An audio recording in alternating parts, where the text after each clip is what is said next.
Most of what we've been talking about here today has been about connecting to that broader part of you and following the impulse. And we've been talking about bringing yourself back to who you really are.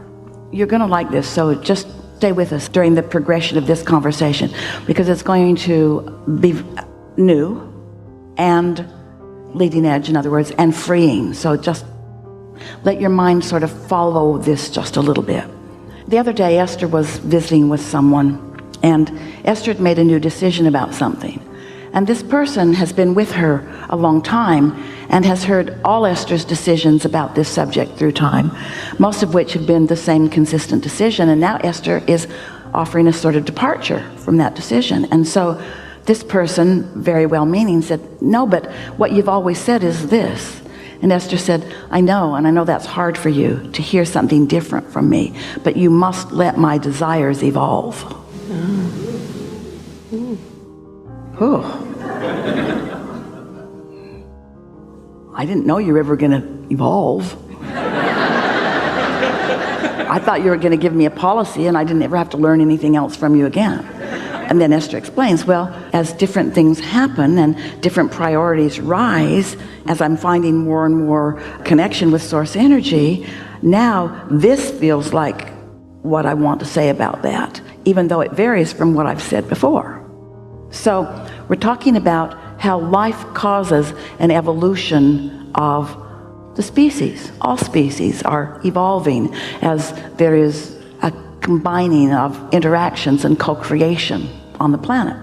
Having said that, you got that. You understand the point that we're making. You got to let yourself evolve. You also were born into this environment with some powerful intentions and with an understanding of the environment. And so some of you came as plant eaters. You weren't one of them. Now, we're not talking about any humans. Some animals came, they only eat meat. Some animals come, they only eat plants. Some of you eat a little bit of all of it. But what we're getting at is there's strong intentionality as you come in. You got to remember that the cells of your body are taking their direction directly from source. The cells of your body don't have to segment and tend to know what source is telling them about this and that. And sometimes your cells are asking for this, which is available there, and sometimes your cells are asking for this, which is available there. Esther hopes and prays every day that her cells need a Snicker bar. Oh my God.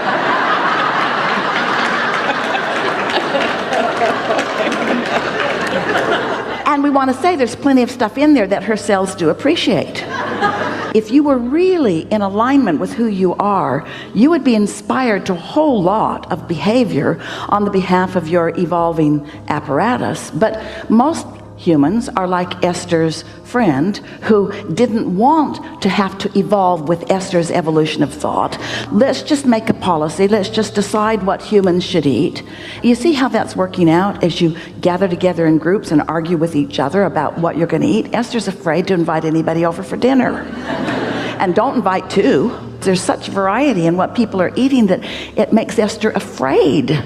She can hardly pick a restaurant because there's so much diversity in what people want to eat. When the way that it really is that every single person has the ability to connect with source and find in the immediate vicinity something that would satisfy who they are and what they now want.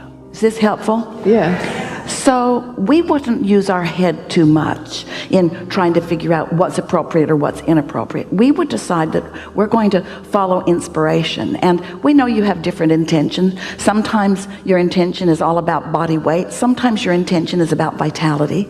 Sometimes your intention is about getting something that's out of balance back into balance.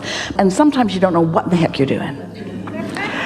We're surprised any of you can find anything to eat. Because everyone has written a book about what's wrong with every single thing that you might be inclined to want to eat. And the more worried about it you are, the more of those books will come to you that say don't eat that, until pretty soon you're looking into the grocery store in a state of such confusion. You have no idea what you want to eat. But the cells of your body do. The cells of your body would like you to eat some of all of it rather than none of any of it, when you think about it. Isn't that a pretty good way to look at it? My cells want something. I can't stand here in paralyzation forever. And you don't want to let what comes to you come from your place of worry. Process of elimination. Can't eat that, and can't eat that, and can't eat that, and can't eat that, and can't eat that, and can't eat that, and can't eat that. So what's left? Nothing I want. But in a state of deprivation, I will force myself to eat this thing that I do not want, thus defying the pleasure thing that we were talking about here. We're not asking you to be gluttons, and we're not asking you to be unwise. We're asking you to get tuned in and then choose. We're asking you not to try to make a plan unless you're really under alignment. And you know, a lot of times when you're feeling great, those cravings that come to you are direct translations of what the cells of your body would benefit from most. There are a lot of answers in a lot of food. People are worried about processed food, and we think simpler food all around would be better for you. But there is evolution that has happened. Your bodies are changing, and your cells are intelligent, and they know. And a person tuned in to source energy will find what will satisfy you. And this is the thing that trips you all up. Is it hard for you to hear that if it feels satisfying to you, it's a good idea? Think about it. Most of you say, oh, I really, really want that, but I shouldn't. I should not please myself. Where does that come from? That comes from others who preferred that you please them. And they will accuse you of selfishness. You're so selfish. And isn't that weird coming out of their mouth? You're so selfish, and what they mean is, you're so selfish because you won't supply my selfishness. You won't do what I need you to do. And you kind of want to say, I don't really get this. So what you're saying is, I should not satisfy my selfishness. Instead, I should do what you want me to do. Isn't that sort of selfishness? They won't hear it that way. So did we get where you need to be? Yes, and I think that there's a tie to emotions and family with my food choices too. So when I'm alone, I try to, Oh, maybe. How do I get rid of that? Blah, blah, blah, blah. Maybe. We started there today. There's a tie to everything because you have expectations. Of course there's a tie. Of course there's a tie. In other words, you're all wadded up in so many things. You got to clear the space by not trying to keep up with all of it. Really, it would drive you crazy. Hang around with 100 people and go on a trip for a week with 100 people and then try to decide what you should eat. Or set your intentions. So let's say that you're going someplace where you're going to get food. Esther teases her grandchildren. She said, you know, the other day I found this remarkable place. And they said, what was it? And Esther said, well, it was a big building. I think it was square. It was huge.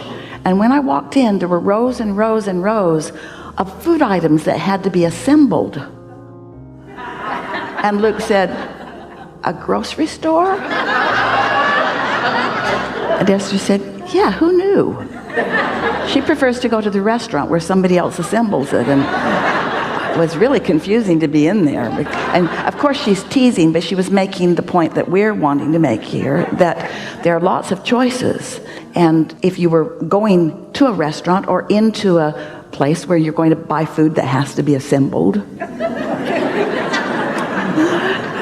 you might want to set forth some intentions, and you might want to start by saying, I love my body. I love the intelligence of my body.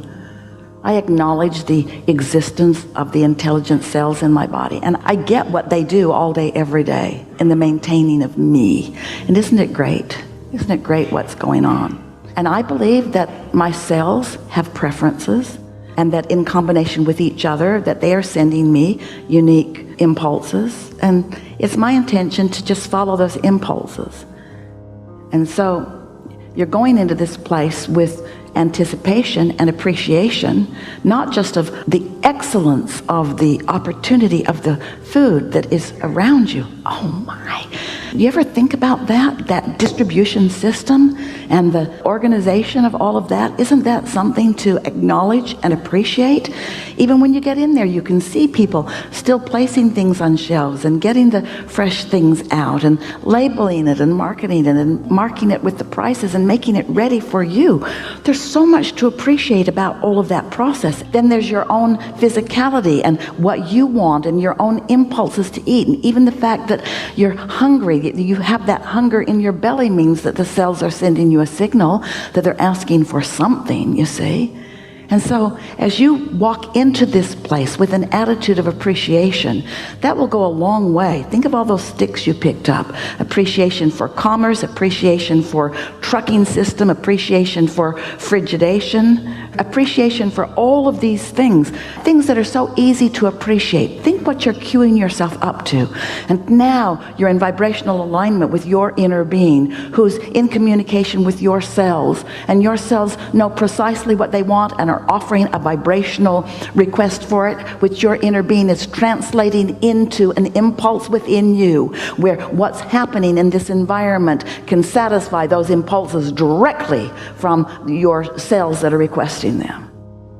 And then you want to read a book that says what to eat or what not to eat. When you have this kind of intelligent, in the moment communication right now, this is a really good time for a segment of refreshment.